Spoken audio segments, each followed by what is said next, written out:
બનાસકાંઠામાં વરસાદી વિરામ બાદ તબાહીના દ્રશ્યો સામે આવ્યા છે। થરાદના આશાપુરી વાસ સહિતના વિસ્તારો જળમગ્ન થયા। આશાપુરી વાસના અનેક મકાનો હજી પણ પાણી ભરાયા છે। મકાનો અને દુકાનોમાં પાણી ઘૂસી જતા ભારે નુકસાની થઈ।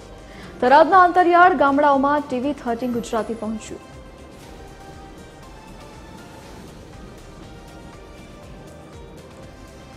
થરાદમાં સ્થિતિ ખૂબ જ ભારે વરસાદના કારણે વિકટ બની છે અને કઈ રીતના દ્રશ્યો છે તે આપ જુઓ કે અહીંયા કમરથી પણ ઉપરના છાતી સુધીના પાણી છે તે ભરાયેલા છે અને જેસીબીનો ઉપયોગ કરવો પડે તે પ્રકારની અહીંયા પરિસ્થિતિ છે તે જોવા મળી રહી છે। મામલતદાર ઓફિસની બાજુમાં આવેલ આ જગ્યા છે કે જ્યાં પાણી છે તે ખૂબ જ વધારે છે અને 3 દિવસથી આ પ્રકારની સિચ્યુએશન છે। દુકાનો હોય, ઘર હોય કે તમામ ચીજ વસ્તુઓ છે તે પાણીમાં ગરકાવ છે। દુકાન પરથી અંદાજો આવી શકશે કે કઈ રીતના પાણી છે તે અહીંયા ભરાયેલા છે। એટલે આ રીતે પાણીનું લેવલ સતત 3 દિવસથી આ પ્રકારનું છે। બીજી તરફ જે અહીંયા ફ્લેટો આવેલા છે, જે રહીશો રહે છે તેમની પણ ગાડીઓ આ સમગ્ર જે પાણી છે તેમાં જળમગ્ન થઈ હોય તે પ્રકારના દ્રશ્યો છે। અડધી ગાડી છે તે પાણીમાં ગરકાવ છે તે થઈ ગઈ છે।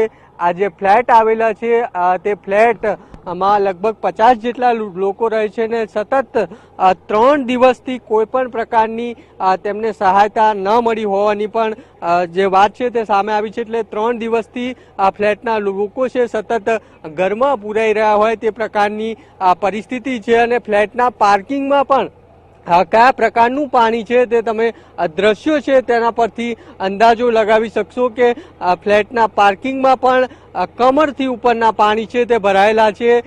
બીજી બાજુ જે લોકો અહીંયા છે તે જેસીબીનો ઉપયોગ કરે છે, પરંતુ આગળ તો એટલું પાણી છે કે જેસીબી પણ ડૂબી જાય, જેના કારણે અહીંથી જ જેસીબી મારફતે તેઓ પાછા છે તે વળી રહ્યા છે। એટલે આ પ્રકારની પરિસ્થિતિ છે અત્યારે થરાદમાં જોવા છે તે મળી રહી છે અને ચારેય બાજુ પાણી જ પાણી છે તે જોવા મળી રહ્યું છે અને ફ્લેટના રહીશો હોય કે પછી દુકાનદારો હોય તમામ લોકો પરેશાન છે।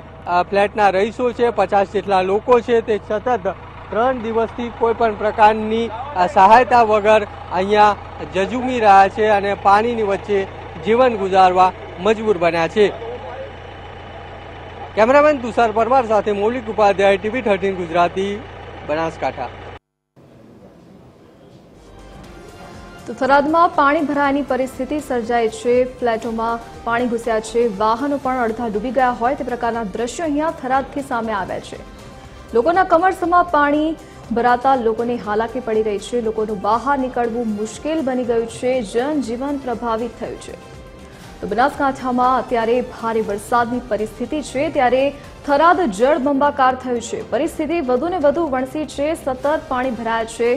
તો પરિસ્થિતિ એટલી વિકટ બની છે કે લોકોને ભારે હાલાકી પડી રહી છે। 3 દિવસથી લોકો બહાર ન નીકળે તે પ્રકારની પરિસ્થિતિ અહીંયા થરાદ ખાતે જોવા મળી રહી છે।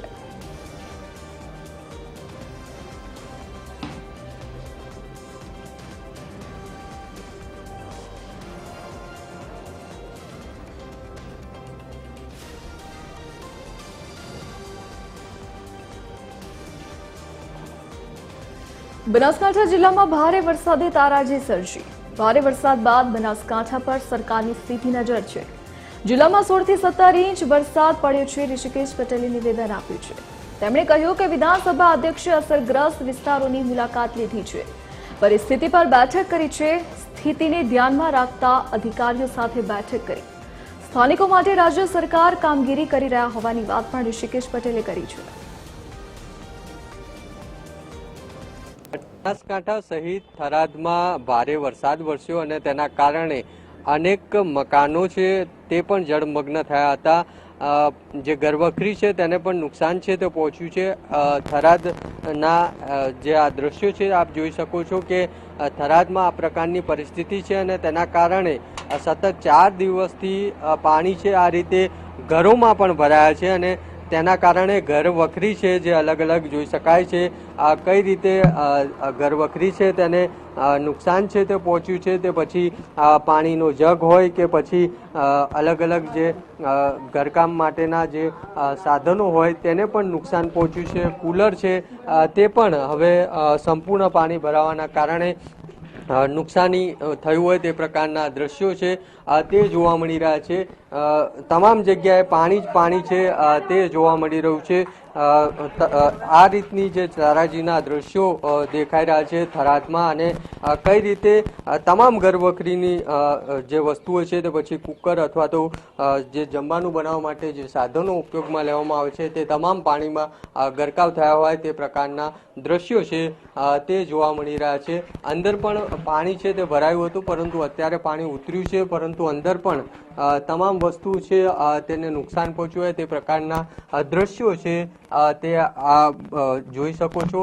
એટલે જે રીતે અનરાધાર વરસાદ વરસ્યો અને ત્યારબાદ ન માત્ર મુખ્ય બજારો પરંતુ ઘરોમાં પણ પાણી ભરાયા અને તેના કારણે આ પ્રકારની પરિસ્થિતિ છે તે ઊભી થઈ અને અનેક લોકોની ઘરવખરી હોય દુકાનો હોય તેને નુકસાન પહોંચ્યું છે. મકાન માલિક છે તેમની સાથે વાત કરીશું. કાકા, કઈ રીતનું અહીંયા પાણી કેટલા દિવસથી છે અને તેના કારણે શું તકલીફ પડી? અમારે શનિવાર સાંજના પાણી આવ્યું, રાતના 11 સાડા 11 પાણી આવ્યું અને અત્યારે બધું બગડી ગયું. હવે ધોન બધું પલળી ગયું. અત્યારે રામજી મંદિરના આવે અહીંયાથી અમે ખાવા અહીંયા આજુબાજુના કેટલા ઘરોમાં આ રીતે આજુબાજુમાં 5 થી 10 ઘર છે. દેખો બાજુમાં બધે ઘરમાં પાણી છે. અત્યારે બધાના ઘરમાં પાણી ભરેલું પડ્યું છે. કોઈને ખાવાનું ધોન બધું બગડી ગયેલું છે. શું તમારે પ્રશાસનને શું અપીલ છે? અમારે પ્રશાસન કે પાણીનો નિકાલ કરે અને કોઈ સહાયતા કરે એ વસ્તુ કરે સારી વાત કહેવાય. આ રીતે જે રહીશો છે તે પાણી જે 2015 દરમિયાન પૂર આવ્યું હતું તે સમયે ભરાયું હતું ને ત્યારબાદ 2025માં આ પ્રકારની ફરી પરિસ્થિતિ થઈ છે. ત્યારે આ પ્રકારની પરિસ્થિતિ ભવિષ્યમાં ના ઉદ્ભવે તેવી માંગ લોકો કરી રહ્યા છે. કેમેરામેન તુષાર પરમાર સાથે મૌલિક ઉપાધ્યાય, TV 13 ગુજરાતી, થરાદ. તો થરાદમાં તારાજી સર્જાયા હોય તે પ્રકારના દ્રશ્યો સામે આવ્યા છે. ભારે વરસાદે તારાજી સર્જી છે. લોકોના ઘરોમાં વરસાદી પાણી ઘૂસી ગયા છે, જેના કારણે લોકોની ઘર વખરીને પણ નુકસાન પહોંચ્યું છે. તો વરસાદે વિરામ લીધો છે ત્યારબાદ પણ હજી પાણી ઓસર્યા નથી. લોકોના ઘરમાં હજી પણ પાણી ભરાયેલા છે, જેના કારણે લોકોને ભારે હાલાકી પડી રહી છે. ઘરની બહાર ઘૂંટણસમા કમરસમા સુધી પાણી ભરાઈ ગયા છે. તો લોકોના ઘરના વાસણો પણ બહાર તરતા હોય તે પ્રકારના દ્રશ્યો અહીંયા સર્જાય છે. મકાનો અને દુકાનોમાં પાણી ઘૂસ્યું છે, જેના કારણે લોકોને ભારે નુકસાની ભોગવવી પડી.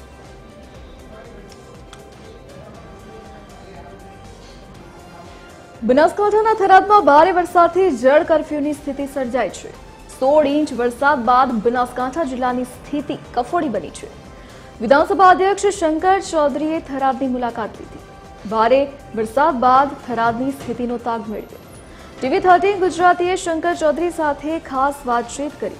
જિલ્લા વહીવટીતંત્રની ટીમ કામે લાગી છે, શંકર ચૌધરીએ કહ્યું. તેમણે વધુમાં કહ્યું કે મુખ્યમંત્રી પોતે સ્થિતિ પર નજર રાખી રહ્યા છે. સમસ્યા મોટી છે પણ ટીમ કામે લાગી છે.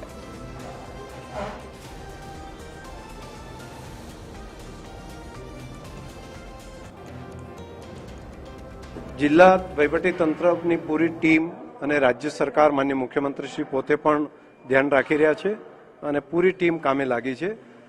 સમસ્યા મોટી છે પરંતુ કામ કરવાવાળી ટીમ પણ પૂરતી છે. એ વાત સાચી છે, ત્યાં આગળ ઘણું પાણી ભરાયેલું છે. એને હજુ 1-2 દિવસ લાગશે એને મોડરેટ થતા.